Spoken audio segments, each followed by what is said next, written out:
Hey everybody, welcome back to my channel, the Armstrong channel, Armstrong Project channel.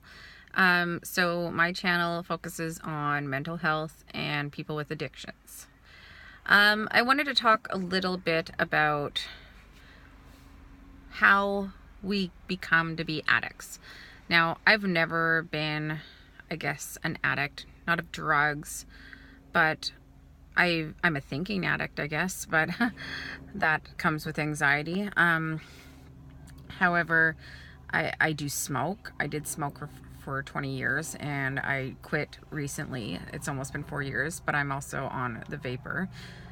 But so everybody has their own addictions. It just becomes unhealthy if it's an addiction that's going to harm you, your family, or just change the person you are.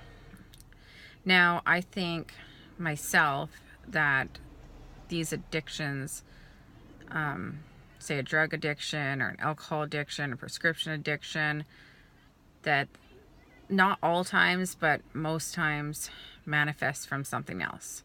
So say maybe they got hurt and started using prescription medicine, and then a doctor cut them off prescription medicine. Now that happens more than often when you go into a doctor's office or when you go into a hospital, that you have surgery or something happens, or you need to get a new hip or something, and the doctor, you'll have the surgery and then the doctor's going to prescribe medication, and usually these medications are high doses of medication, synthetic heroin, things like that you don't really, like, you're supposed to trust your doctor, you're supposed to trust the hospitals.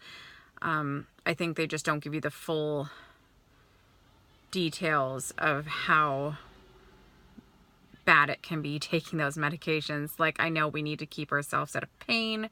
I understand that, but some of us don't have the ability to stay away from the addiction that it will become. People leave the hospital sometimes so addicted that they have to go on methadone just to get off the prescriptions. Sometimes people, I live in Canada, so a lot of prescriptions are covered. So a lot of people can get their medications, but I'm pretty sure in America, that's a whole different story, whole different ballgame. You go in one place, you're getting the medications, and then you can't afford to keep the medications. So that could turn a lot of people to alcohol or street drugs. And right now, with the fentanyl overdoses that we have in, God, everywhere, the way people used to turn to street drugs, it wouldn't kill them. I'm not saying it was a better, there was any good time of using street drugs, but now, if you use street drugs, that can definitely kill you. The first time, second time, third time, 50th time, one of those times you might die. You might not come back. So that's how I can see that where one addiction, your addiction can definitely come from that. One of those things. And then also addictions can come from mental health. Like hiding the pain, hiding the fear, trying to ignore the fact that something's going wrong in your head. And trust me, I've been there, I've done that, and it still haunts me today, that stuff can go wrong in your head. And mental health, it's a big thing that we never talk about. And I have shared my story on my channel, which I could, I will go into more details about things in other videos, but that's kind of where I'm coming from doing the Armstrong Project Society, is that I want to help people that have mental health and addiction, because I think those two things go hand in hand with a lot of people. I think if we can help somebody after they've gotten treatment and help them become mentally better, not just physically from the symptoms going away of withdrawal and getting off of drugs, but they need to be mentally healthy as well. I say a lot. So it's just a little bit about what we're doing. I just wanted to tell you a little bit of what we're doing. Is we're in Victoria, BC. We're based out of Victoria, BC. Our main goal is to hopefully one day have more than one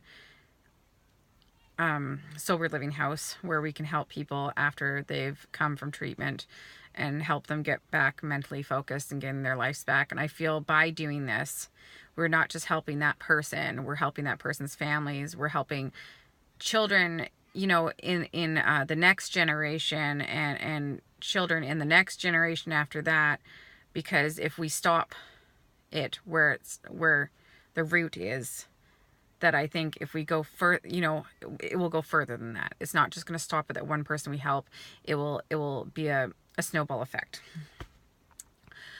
So that was one of our goals. One of my other goals is I would like to help children and parents more understand mental health, so we're not so scared. I think if we learn at an early age about anxiety, about depression, about bipolar, you know, schizophrenia, if we learn about these things, then we're not going to be so scared of them, you know, because sometimes people don't want to ask for help. They don't want to take medication. I had to take medication. I'm still today on medication that's very, very, very low, and it's an anti-anxiety medicine. But you know, it got me better and it got me back to the person I needed to be. So sometimes we do need that.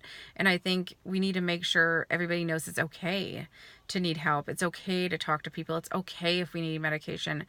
So I think if we start, you know, cut it off on both ends. So I can help the person that's gone through all of this and went through the childhood aspects of maybe mental health, and that led them to addiction, or weren't guided properly. We want to help them.